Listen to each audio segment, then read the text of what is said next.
Hi, welcome to Our Precious Thots. This is our third episode.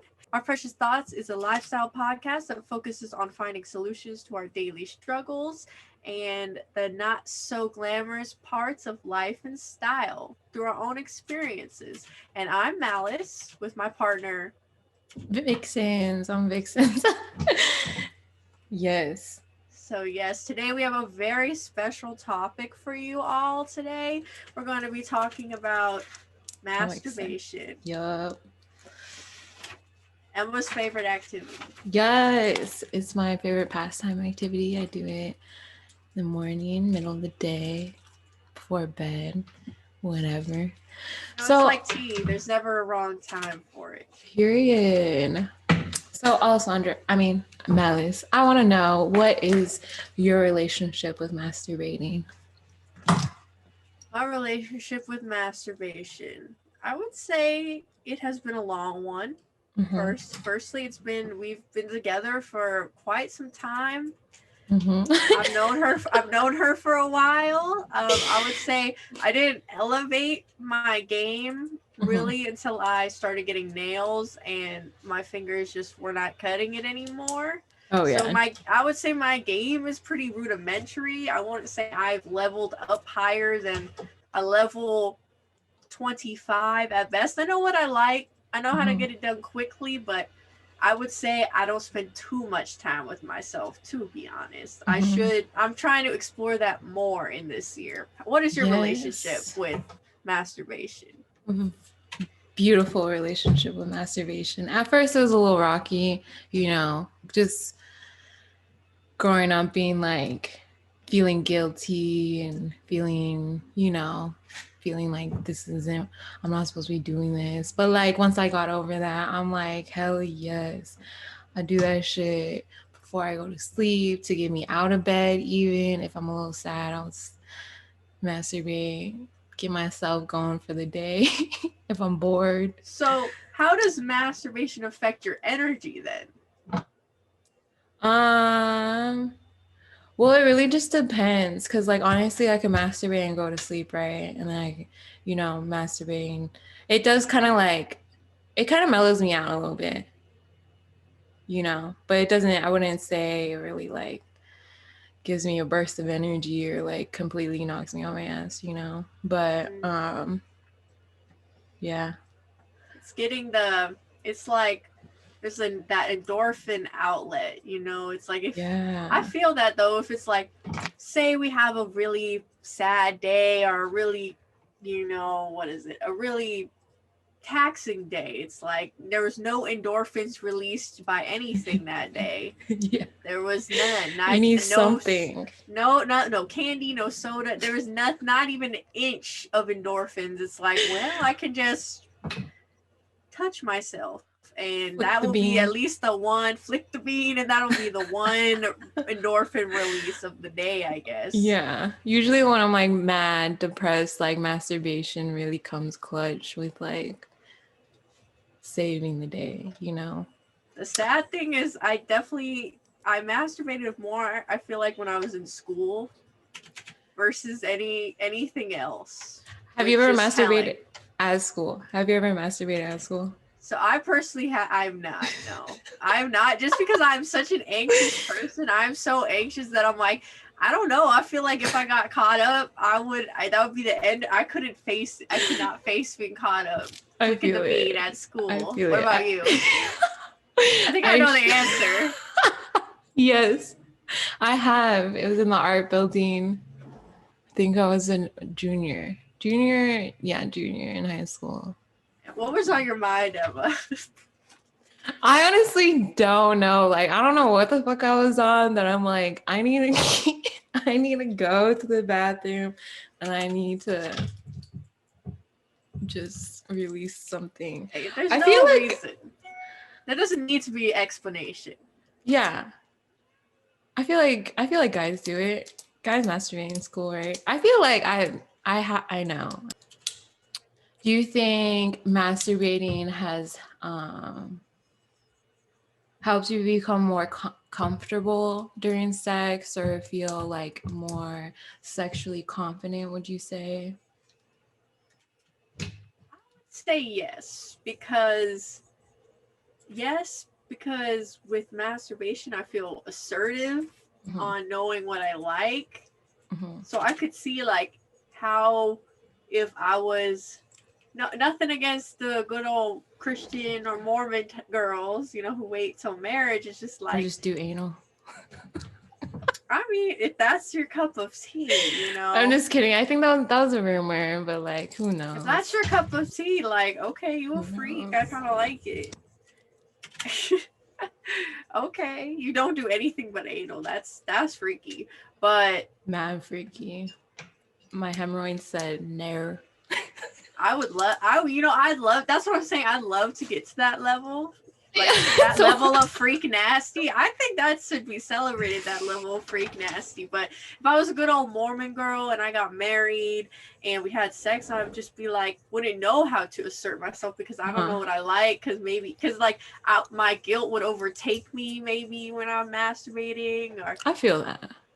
So like I don't think about what I like. I just like we just have sex to make babies. But since I'm mostly having sex for pleasure or masturbating for pleasure, not out of necessity, I feel assertive in what I like, and I know what direction to make the flow and what direction I want to go in. So yeah, I feel confident during sex, and I feel I got that way through my own self-discovery. What about you? How do you feel?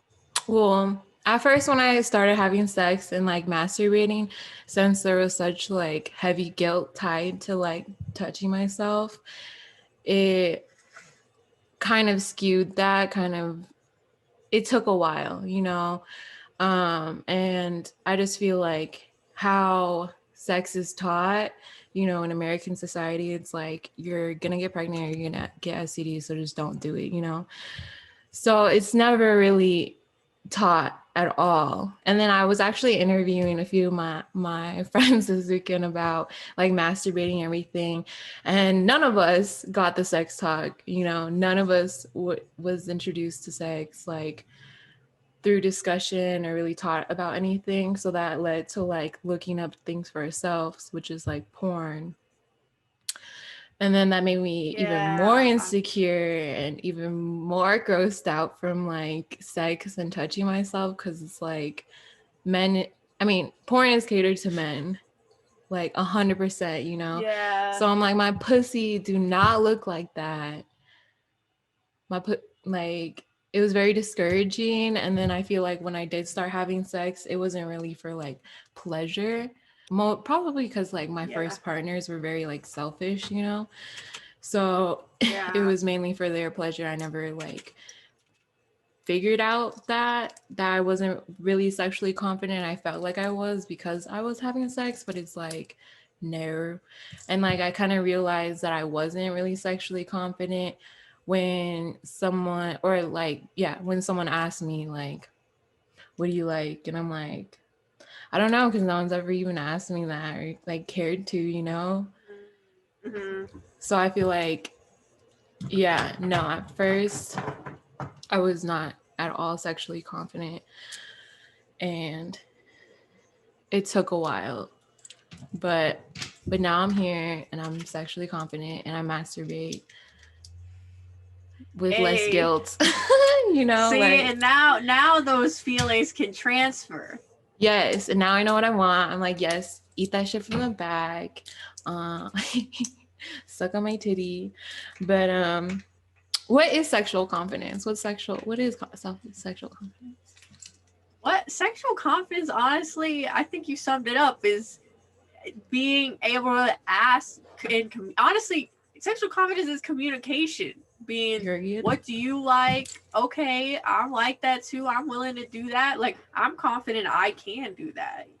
Like, okay, and be honest about what you like and what you don't like. Like, being honest, like, it's exactly what you said. Like, sexual confidence honestly is communication and being like, this is what I want, and you're not doing what I want, or you are doing what I want. So just being able to say all that, really. And I still feel like I have like problems with asserting what I want sometimes, like talking about it. Mm-hmm. Probably also because it's been like hookups, not really like relationships. Yeah, But it's like when they're not close to you, it definitely I can see how it's like a the disconnect. lines are definitely blurred. Yeah, there's a disconnect because it's just kind of like all happening so fast. Hmm. But in those cases, what I usually like to do for those who don't feel like confident, like comfortable enough to like verbally say it, like take charge a little bit, you know? You Yeah, and got that's sexual confidence too. period. Yes. So there's different ways to communicate like your needs. If you don't feel comfortable like telling them, you could show them, you know, guide their hand or like get on top and ride that bitch. You know, like there's Hmm. ways, different ways. There's different ways for all you out there who are in the hookup club. Yeah, we're in the hookup. Or And that's why also why in the hookup masturbation is club. so important so you don't feel like I mean, you know, obviously there's like sexual needs that masturbating like doesn't fully satisfy, but you can have fun with it and stuff, you know? There's so many different ways. How do we elevate our masturbation game? So, some ways that can help your masturbation game and kind of just feeling more confident with yourself is one thing that I started doing was masturbating in front of a mirror. And at first, I'm not gonna lie, it is a little discouraging because it's like you're seeing yourself at the angle you know you don't want to be seeing yourself at, you know. But it's about owning those angles, those angles that you think are unflattering and stuff, and getting over that like initial. Because I know like during sex, it can be very performative, you know. It can go stray away from pleasure and go to like performative, and then you're in your head like, oh my god, I look so fucking ugly right now, like what are they thinking, all that stuff like that. But I feel like when you masturbate like in front of a mirror, it's like putting that attraction into yourself, and like you're just feeling yourself more, you know. Because I feel like how I usually masturbate is one through porn, which I kind of laid off porn because it's like I'm honestly too lazy to bring it up, and like it's just I'm bored of porn. I'm so bored of it, you know. um or I have to like physically visualize someone, so usually I'll pick someone from my past and like visualize that. But that's not really productive because then I'm just like thinking about this fool from my past constantly every time I'm fucking touching myself, and it gets a little sad. So I'm like, Replays. yeah, I'm like, that's not really like getting me anywhere. So yeah, I started masturbating in front of a mirror. That helps. Also, sex toys are a lovely, lovely assistant to masturbating. Lovely assistant. Everyone needs one. I would convince everyone Yes. needs one. So, Emma, what sex toys have you tried? What would you personally recommend? So really what like does it all is a rabbit. That shit is like gold, you know. So you have the insert and then you also have like the little vibrator on top. So like it does everything for you, you know? Cuz I feel like vibrators, I don't know, like honestly, I don't like for some reason when I use vibrators on my clit, it kind of like desensitizes things, and like my orgasm isn't as strong, you know, when it's just like clitoral stimulation. And yeah, so I have like silicone dildos and stuff. I like using those in a mixture of like touching my like rubbing on my clit while I'm like playing with it in my pussy and shit like that. But honestly, the easiest, most efficient is the rabbit for sure, for sure. Because it kind of sounds like it's the best of both worlds. Yeah. It's both in one, two in one. What about you, Malice? Do you have any favorite? Well, that's what I'm saying is I've never tried the rabbit. I also never owned a dildo. Oh my god, really? I've never owned a dildo. I want to. I don't know. It gets pricey. It gets pricey, It but does. I think that in the long run, it would have helped me to own one. I wish I owned one now. So the only one that I currently own, and I also don't really like vibrators, although this is kind of a vibrator, but it's different. I think vibrators don't really do the job. It has 7 different levels, and so you can slowly work up to them, which I'm sure there's a vibrator that has that. It's just I've never owned an expensive vibrator that had. That's really cool like though. It like builds it up for you. Yeah, because that's the thing with you do it yourself with the little, but it's like right there, type of thing, and it's just it's like I think it's a getting eaten out simulator. Oh, I love that. Who doesn't like getting eaten out? Actually, someone told me that. I've actually met 2 people who said they don't. But I feel like they just haven't had good head. Yeah, I agree. Because there was one time this person was like nibbling on my clit, and I was like, do people enjoy this? Because I don't. I don't like the nibbling on the clit. Like they literally with their teeth like. Bites? No. I know. I was like, is this supposed to be like it or something? Because it's not. It's not it. This is your cue if you're nibbling on clits to stop. Wait, when did they go right into the nibble, or no? They're like trying to mix it up. Yeah, I was like sitting on their face. They was licking, putting a few fingers in. I was like, I can get with this, and they started nibbling. I was like, what? So I like got off a little bit. I was like, I didn't like that.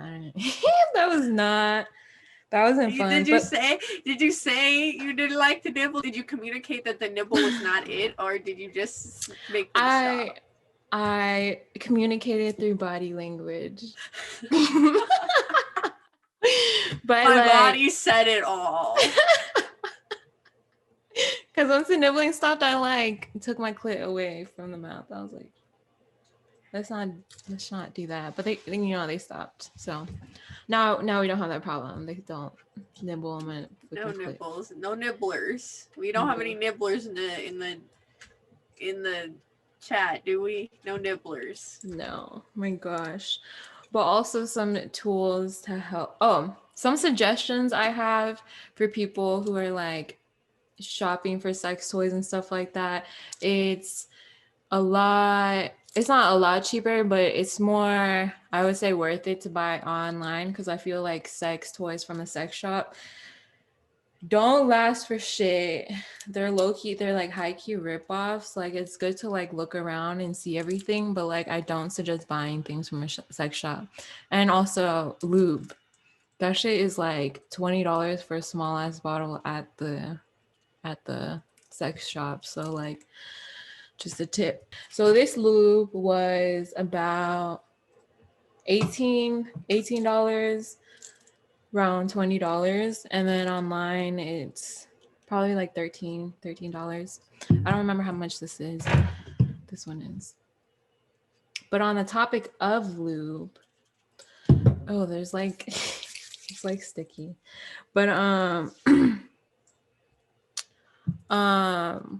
just some tips. If you're using condoms, stay away from like oil-based lubes, which I don't know anyone who uses oil-based lubes, because that's kind of gross. Like oil, I've never even heard of those. But you have to be careful with lubes because it can cause like yeast infections, BV. I'm pretty sure this is the cause of a lot of my BV issues. Wait, you have an oil-based lube? No, it's not oil based. It Um, is water. This one's water based, but it really depends on the ingredients. So there's ingredients that you should avoid in lubes, which glycerin or whatever, which is basically gives you yeast infection. Propylene, glycol, petroleum. If oof, any of those yeah. have it, yeah. Which Yeah, you'd be glycerin is what I use to like take off my makeup. That's what I look. A product I look in products to take off my makeup. oh my gosh. And they're putting that in lube. Like this one I think has glycerin. Yeah, that's like I look because I notice like face washes are like cleansing balms that have glycerin in them. For me, take off my makeup really well. That's something I usually look in Oh my for gosh. that. So that's kind of alarming. That is definitely alarming. Yeah. So you'd be surprised. And like even like this one is good if you get the wet platinum. This is a good kind. But other lubes from this same like company and the same line aren't good. So you really have to pay attention to the ingredients and it will save you a lot of gynecologist visits. It's really annoying. Like, why the fuck? Like, I'm just trying to have some fun. But so also if you're using them with toys, I got some tips. No silicone. Is this silicone? Yeah, this one's silicone lubricant. You're not supposed to be using it with toys. So I guess water based for toys. And then Why is some that? because it can like break down the material of like certain toys. Like if it's a glass toy or a steel toy, that's fine. But if it's a silicone toy, then you shouldn't be using that. You should clean them with unscented soap or dish soap. Don't use antibacterial soap because it will leave a film on your toys. And they're expensive, so you want to take care of them, you know? So if you're going to share toys, use a glass toy, silicone, or stainless steel. And then all the other ones, if they aren't those, just use condoms on them if you're sharing, you know? And yeah, I think those are all the tips I have for sex toys. Get them online. Look at the ingredients in your lube. Never get oil based. And no silicone, which I fucked up because I've been using this fucking lube on my toys. Well, I'm sure it's okay and not, I'm sure it's fine. Yeah, it's Maybe just not just like every time. yeah, and just always wash them after. That's like a no-brainer, but like low key, like Yeah. sometimes I'll be lazy, but like you have to do it. Just wash your toys. Yeah, because they're just gonna like get grody. Gross. Yeah, it gets gross. Well, actually, speaking on sex toys, what I saw, I just watched today. Belle Delphine made a video, which is she has like the largest sex toy collection in her room. Who's She that? has she was like an Instagram kind of like thought girl. She dressed like an anime character. She sold her bath water. Oh, is she on Twitch? Yeah, she's on Twitch, OnlyFans. She's on everything. Okay, yeah, I think she's a mogul, but she has the largest sex toy collection in her room, and she has some sex toys that are like prayer hands. They're like oh my goodness, hands with a rosary on it. It's like a dildo, and she has ones. Oh my gosh, all that is types of monsters, and she plans on using it. You know, I want to get crystal dildos. Oh yeah, those like the ones with like they have a crystal in them type of thing. Oh no, not like those butt plugs that have crystals at the end of it, but like literal like actual crystals, like crystal dildos. They're like made from like rose quartz or like amethyst or something. Charge your what's it? Charge your That would chakras be and get a insane. nut. You know what I'm saying? I know they're out there, but of course that's gonna be That expensive. kind of leads us to our next topic. Yes. With charge your crystal dildo under the new moon. Yes. Set the intention, and then what are we gonna do when we have our crystal dildo and set our intention? What are we gonna do with that? We're gonna do some sex magic. Now that sounds like you're gonna be like putting your period blood in some spaghetti and feeding it to your man's, which is a form, but we're not talking about that. We're not talking about that. Emma wishes we were talking about that. I know. No, we're not. Just a tang. How to cooking malicious kitchen. Oh my goodness. Just add period blood for a little zest. A little zest, a little razzle dazzle. How can we use masturbation in sex magic? How can we use our sex toys in sex magic? So sex magic is all about masturbation. It's basically like turning just your little flicking the bean into a whole type of like ritual, you know. And on it, what sex magic is transforming our sexual energy or orgasms into manifesting our wildest dreams and desires. It's basically manifesting through the use of masturbating, you know? So to like elevate it, you can do it on the full moon. You can even, like you said, charge your sex toys under the full moon and use that. And really just set an intention before you masturbate and then think about it. You know, regular manifestation is setting an intention, thinking about it, you know, putting all your effort into it and then letting it go. So after you climax, let it go. And then watch your dreams come true. No, but with any magic, it takes genuinely believing in it, you know? So it is great, like a great way to kind of make masturbation more of an event, you know? So instead of just like regularly masturbating, set the mood for yourself, you know, put on some sexy music, put on some pretty lights, put something that you feel good in, and then make it a whole thing, you know?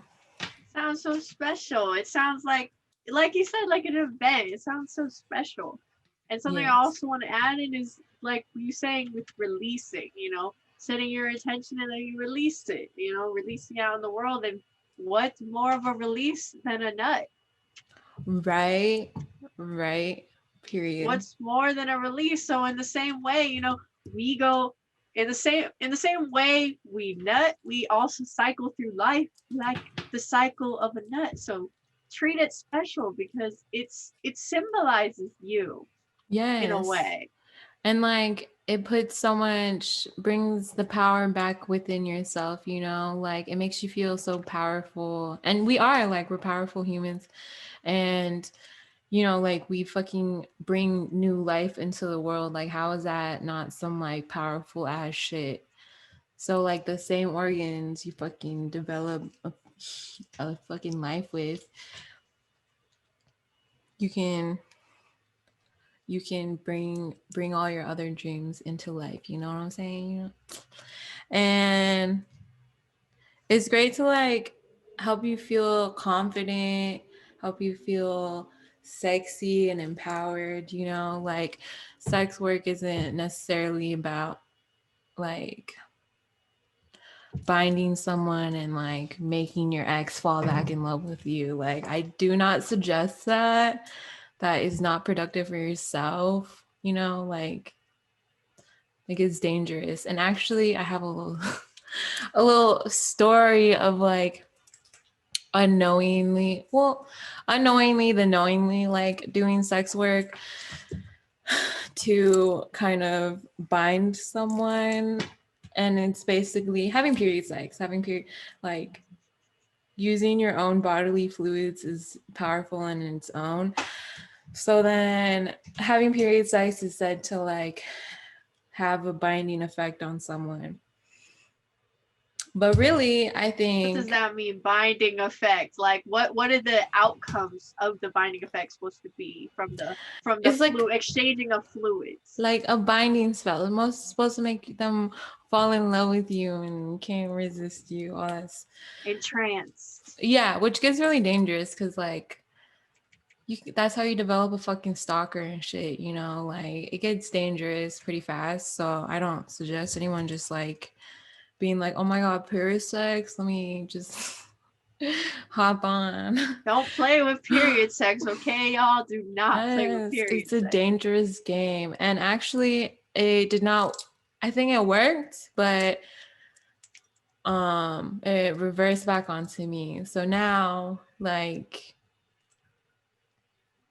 I think it got me more attached to them than them attached to me, you know, because we have no contact, and like still on a daily basis this fool be on my mind, and it's not right. It's not healthy. Well, I actually have some proof to back that up, that I do. Oh, my connection's unstable. You're good now. It always tells you like after.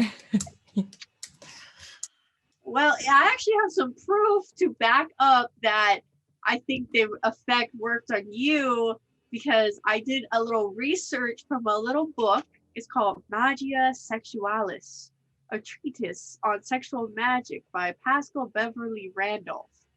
And in this treatise, I didn't read all of it. It's pretty extensive. But he does say that sex magic can work if only one of the partners, you know, are like really get off and like are really thinking it. Like, there's a way, if they're not on that same, if they're not like thinking about the same thing, the two partners aren't on that same level of thinking, that it will work for one of the people, but in an extreme way. So he wrote about this, and this was in like 1870s, y'all. So like, this is like, you know, this is like the real shit. And yeah, he said, so in a way, I think since that was your objective and what you're trying to do, and you're the only person thinking about it, it turned on you in an extreme way. Yeah. To where now it's manifested in you and not the other party, because you both were like on that same level of with the objective, the sexual objective goal of the sex magic ritual. Yes. I just think it's risky. And actually, after reading some excerpts of this book on sex magic from like the 1870s, the author was born in New York in like 1825. So I believe this shit. Like, he traveled the world. He was listening to very spiritual people, old, who have this information on sex magic from their ancestors. So I really do, I stand by that it's a risky business. Yes. And I actually have a couple principles, which are general rules that this guy wrote down of practicing sex magic. So I'm gonna say some, and then we can talk about them, because some of them are a little funny. And then some of them are definitely like, oh, yeah, that's scary. So the first thing he wrote, and I wrote these, this is shortened by me because he wrote it in 1800 people's language. And this is 2021. So I wrote it in Malice language. So the first one is, it is a prayer. It will be exhausting. The objective must be imagined clearly during sex with the perfect partner. The partner must understand you as well as you understand yourself. If both partners imagine the same thing, the power is extra effective. One will do, though, and he put an extra emphasis on it will work really well if the woman is entranced in orgasm. So the woman has to be, and he keeps mentioning this. He also mentions, don't stop until the woman is trembling with desire. Also, I feel like he actually said that word for word. He said that word for word. I don't know. Something about men talking about sex magic feels like cults. Like, this is a cult, and I don't know. That's I feel the same way. This guy does really interest me though. But yeah, I just thought it was funny because I don't know, and that's why I kind of changed the language around because it was very gendered in the original text, but I changed partners for men and women because he's like men have to do very specific things, and I just changed it all to partner because I'm like, this is 2021. her. So the next one is he says magic is only effective if the partner has profound affection for you. No prostitutes, ignorant virgins are minors. Thank God, right? I mean, at least he has some moral ground. Oh my gosh. I thought ignorant virgins. He's getting to it. Okay, no prostitutes, ignorant virgins are minors. Oh my gosh. How progressive for 1870. Right? I know. Go off. So you need a girl who's a little slutty, who also has profound affection for you and knows you as well as you know yourself. Where are we gonna find that? Tinder. And then the next one is the next main with another person is lust for pleasure must not be the main purpose, he says. He also says hygiene is always a sacred responsibility, and even says you should begin prepping 7 to 10 days in advance. So get your ACV baths on. What? He said, I do not want an imbalanced pH for this shit. Oh, that's probably why my sex magic didn't work. I had BV. Yeah, he's laying it all down right here. This is what the ancients said. This is what the ancients said, okay? He also says, keep secret your magical intentions. Silence concentrates your forces and multiplies them. He said, don't let them know what you want. Move in silence.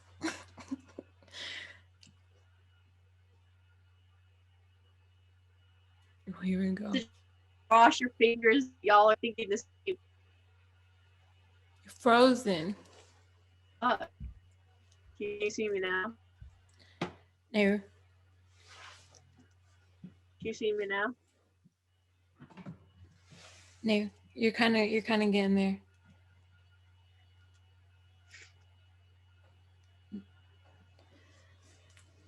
Sad exclamation point.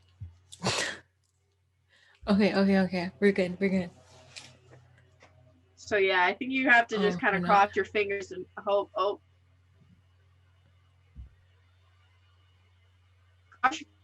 your partner is thinking the same thing as you.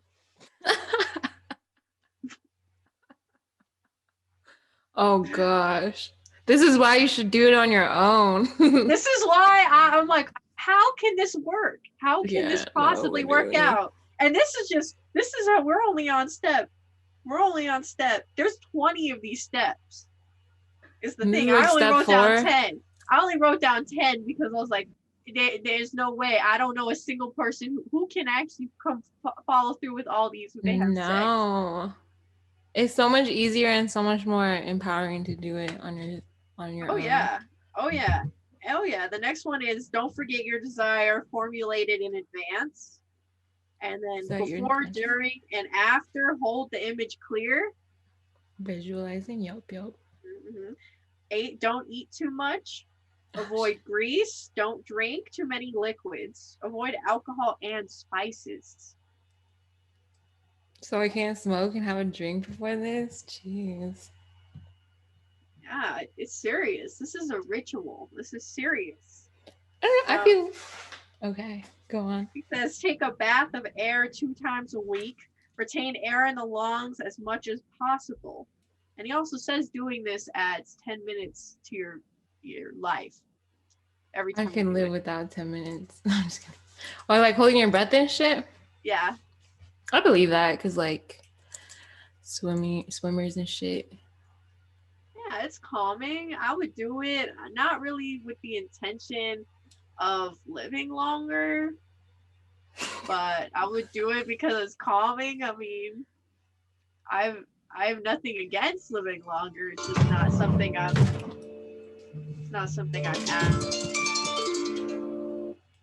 actively. What is that? What is that? Is that our Sorry, timer? timer. Oh, that's our timer. Okay, that's okay. I'm at the end. Just finish it. It doesn't matter. Okay. And then the last one, I only wrote down 10, like I said. The last one is don't look at your partner too much. Sleep in separate bedrooms. Do not unite more than once or twice a week. This sounds like, I don't know. It sounds like a manifesting slave. Well, so it's like, that's the thing is, how can you find a lover who wants to live with you, likes you enough to live with you, do this weird ritual, also has like a pure intention with you to only really have sex to not for pleasure but for to manifest? Where would I find such a That's person? a cult. And where would you find such a person? So I don't want to say anything about this guy's personality because he seemed, from what I've read, he seems interesting. He's definitely more experimental text. He's actually like an abolitionist writer, advocate for hold on. men and women's rights, but so which is pretty progressive for the 1800s. So I'm not gonna knock him down, but yeah, this is some. You know who else is interesting? Marilyn Manson. Or not Marilyn Manson. Yeah, Marilyn Manson. Who's a fucking killer? No, that's not Marilyn Manson's the singer. Marilyn Manson's that God singer. Oh my god, industrial singer. Who the fuck You're is talking about Charles Manson? Yes, you know who else is interesting? Charles Manson. He didn't do all this though. He was evil. This guy wasn't evil. At least I don't know. I didn't do enough research to fully say he wasn't evil, but I'm pretty sure he was not evil. He just traveled the world and dabbled in this sexual magic shit, which he probably was, in a cult. And so he colonized magic for himself. No, he didn't. I think he's like Native American. He's Black Native American, and then his dad was white. He was like a famous general or something. All the articles I read about sex magic were from women. Yeah, but they're mainly just talking about like with yourself, not really about like including others. And they actually like kind of like warned and kind of was like kind of against it. Not really against it, but just like it's more empowering and safer to do it for yourself by yourself. That's how I think it's developed. This is from like the 1870s. So I think like people would look at this, like this is from like 1870s. So like people would read this, and that's how I think it's kind of evolved. Is like that's why it's funny to like read back at this to like what sex magic was, to kind of see how it is evolved today. How most people practicing witchcraft, at least that I've read on like Reddit and stuff, they advise against sex magic, like with other people. Mm-hmm. Just because it's like more empowering, and it's more risky to get another energy involved who you don't really know their intent. Mm-hmm. Yeah, that's the thing, you never really know someone's intentions, period. Yeah. Mm-hmm. And that kind of wraps it all up here today on Our Precious Thots. We share our thoughts with you and what we learned about masturbation and sex magic and sex toys. Yeah. Hope you found it informative or you learned something new. And we'll see you next week. Yep. See ya, guys. Bye. Bye. Okay. I stopped the recording. Oh, when they meeting. Wait, I'm gonna end the meeting so it can convert.